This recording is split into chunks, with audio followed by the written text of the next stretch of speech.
আসসালামু আলাইকুম। আজ 5ই মে 2025। আজকেও একটি বিজ্ঞপ্তি প্রকাশ করেছে ফার্মাসি কাউন্সিল। আপনারা সেটি pcb.gov.bd-তে গিয়ে আদেশ ও বিজ্ঞপ্তিতে ক্লিক করলে দেখতে পারবেন। প্রজ্ঞাপনটির ক্রমিক নাম্বার হচ্ছে 80।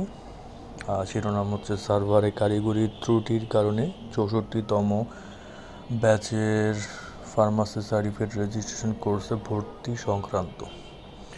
চলুন ডাউনলোড করে দেখি কি লিখেছে তারা।